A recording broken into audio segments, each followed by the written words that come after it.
তোমার কিস্তি দিবানে আমি। হ্যাঁ আমি এখন আমার শ্বশুর বাড়ি চলে যাবো আমার বউ নিয়ে। যাও যাও যাও যাও। আমি এক দৌড় মারি। আরে কিস্তি কার নামে নিয়ে আসিল? কেন ভাই, আমার বোন নামে। আপনি এক কাজ করেন, আমার বউ নিয়ে চলে যান। আমি আজকে দিতে পারবো না টাকা। ভাই চলে গেল। ও ভাই ও ভাই ও ভাই পলায়েন না ভাই, কিস্তিটা দিয়ে যান ভাই, কিস্তিটা দিয়ে যান, এই শেষবারের মতো ভাই কিস্তিটা দিয়ে যান। 6 মাস। আচ্ছা ছোট ভাই আসিফ, তুই একটা কথা কদিন, হুজাইফা আমার এত ভালো একটা বন্ধু, ওর কোনো খোঁজ খবর নেই কেন? আচ্ছা ছোট ভাই তুই ক, হুজাইফার কোনো খোঁজ খবর নেই? ভাই আসলে হুজাইফা ভাইয়ের কথা কি বলবো, চলে আসবে না।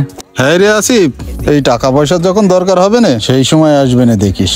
এখন ভাই আপনাদের বন্ধু বান্ধবের ব্যাপার আমি কি জানি। কথা তো হচ্ছে সেইটাই, এখন তুই ছোট ভাই ভাগার মানুষ। আচ্ছা চাটা কিছু খাইছিস?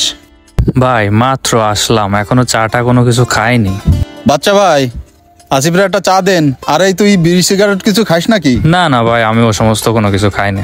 কদিনই আসিফ, আর কতক্ষণ অপেক্ষা করবো? হুজাইফা এখনো আসলো না, পরে যে আমার আর্জেন্ট দরকার। কি খবর তোর? আরে বন্ধু তুই চলে আইছিস? হ্যাঁ আমি ভালো আছি, তুই বস। তোর খোঁজ খবর নেই কেন? আমি কতক্ষণ ধরে বসে রয়েছি তোর জন্য। বন্ধু বাসায় একটু কাজ ছিল তো, তাই আসতে দেরি হয়ে গেছে। প্রতীক ভাই তাহলে থাকেন, আমি একটু চলে গেলাম, বাসায় একটু কাজ আছে। আচ্ছা ঠিক আছে ছোট ভাই আসিফ, দেখে শুনে যাস। আচ্ছা বন্ধু বল, তোর কি খবর? এই মোটামুটি ভালো আছি। বন্ধু তোরে যেই জন্য ডাকা, আমার কিছু টাকা লাগবে, ঠিক আছে? আর হচ্ছে মাত্র 13,000 টাকা, আমি কিছুদিনের মধ্যে দিয়ে দিবানে। বন্ধু টাকা তো আমার কাছে নেই, একটা টাকাও আমার কাছে নেই, দিতে পারবো না তোরে এখন। তুই বিপদে পড়লে আমি তোরে উপকার করিনি? তুই আমার কিরাম বন্ধু? বন্ধু বিপদ আপদ বড় কথা না, আমার কাছে যদি না থাকে আমি কন্তে দেবো তোরে? হ্যাঁ হ্যাঁ বুঝি বুঝি, বন্ধু যখন টাকা চায় তখন টাকা থাকে না। গার্লফ্রেন্ড চালিত খুব ভালোই টাকা থাকে। এ বন্ধু কিরাম কথা করছিস, আমি আমার নিজেরই চালাতে পারি না, গার্লফ্রেন্ডের টাকা দেবো কন্তে? হ্যাঁ এখন তুমি ভালো অজুহাত দিতে পারবা না। যখন তোমার বিপদ হয় তখন তুমি আমার কাছে টাকা নেও না। বন্ধু ফালতু কথা বাদ দে, যদি পারিস 1 কাপ চা খাও, আমার কাজ আছে, আমি চলে যাবো। এখন আমার কাছে টাকা পয়সা নেই, আমি এখন চাটা কিছু খাওয়াতে পারবো না। তুই জন্য কিরাম হয়ে গেছিস, কিরাম কথা করছিস বন্ধু? হ্যাঁ তোমার কাছে কয়টা টাকা চালাম, তুমি দিলে না। আমি আর কিরাম কথা বলো, আমি এরকমই কথা বলি। থাক চলে গেলাম। যা তুই চলে যা, শালা ছোট লোক।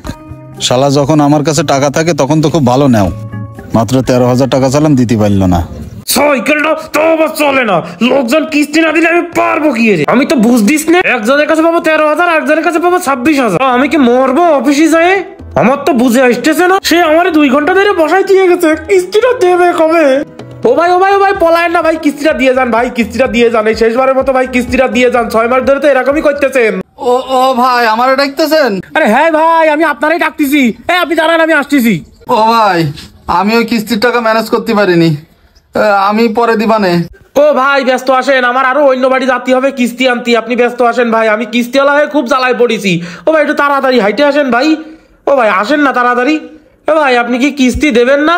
6 মাস হয়ে গেল কিস্তি দেবেন না? দেবো তো ভাই, আমারে 2 ঘন্টার সময় দেন, আমি 2 ঘন্টার মধ্যে আপনার কিস্তি দিয়ে দিচ্ছি। ভাই ও 2 ঘন্টা সময় আমি দিতে পারবো না, একজন আমার ওই দোকানে, মানে ওই শহীদুল ভাইয়ের দোকানে বসাই দিয়ে বললো যে ভাই 2 মিনিট পরে আমি আসতেছি। সে ভাই আজকে দেখেন 6 ঘন্টা হয়ে গেছে, সে আসলো না। ভাই আপনি আমার কিস্তির টাকাটা দেন ভাই, মালি অফিসে আমার ঢুকিয়ে দেবেন না। ও ভাই কিস্তির টাকা তো আমি ম্যানেজ করতে পারিনি, এখন কি করে দেবো? আমি তো বললাম 2 ঘন্টা আমার সময় দেন, আমি 2 ঘন্টার মধ্যে আপনারে দিয়ে দিচ্ছি। ভাই আমাদের ওই অফিস কি আপনাদের কিস্তি দিয়ে কি দায় টাকা পড়েছে? ভাই আপনি ব্যস্ত টাকা আনেন, জলদি টাকা আনেন। আরে কিস্তি কার নামে নিয়ে আসিল? কেন ভাই, আমার বোন নামে।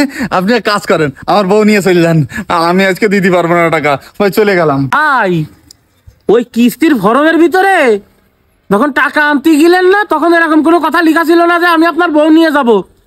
আগে আপনি আমার ব্যস্ত টাকা দেন ভাই, তা না হলে অফিসে আমি ঢুকতে পারবেন না, বুঝতে পেরেছেন? ব্যস্ত টাকাটা দেন ভাই এই কিস্তির জ্বালায় আমি মরলাম, সকাল থেকে এই পর্যন্ত 35,000 টাকা দিছি ভাই, 18টা কিস্তি চলে আমার, আপনি আমার বউটা নিয়ে যান, আমি আর দিতে পারবো না ভাই। হ্যাঁ কটা কটা তাহলে কিস্তি?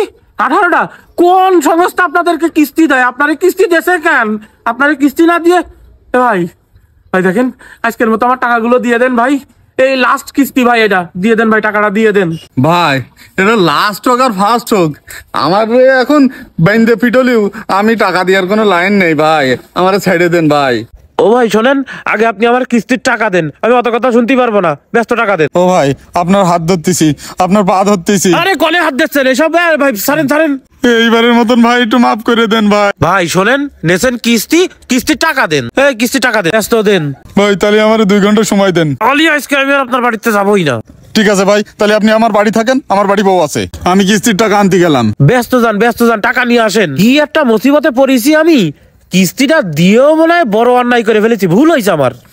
তোমার কিস্তি দিবানে আমি, হ্যাঁ আমি এখন আমার শ্বশুর বাড়ি চলে যাবো আমার বউ নিয়ে। যাও যাও যাও যাও। আমি এক দৌড় মারি। কেমন করিলাম, কি নাম করতেছে আমার সাথে? কিস্তিটা দিয়ে দিলেই তো হয়ে যায়। আমাদের সমাজে আসলে এই কিস্তির প্রচলনটা কিন্তু অনেকদিন থেকেই আছে, কিন্তু আসলে এই কিস্তিওয়ালাদের সব দুর্ভোগ ভোগ করতে হয়। তাই বলবো যে কিস্তিওয়ালাদের সাথে দুর্ব্যবহার না করে তাকে টাকাগুলো দিয়ে দেওয়াই আমি মনে করি যে উচিত। আর কিস্তির থেকে সবসময় বিরত থাকবেন, তা না হলে কিন্তু কিস্তিওয়ালা বউ নিয়ে যাবে।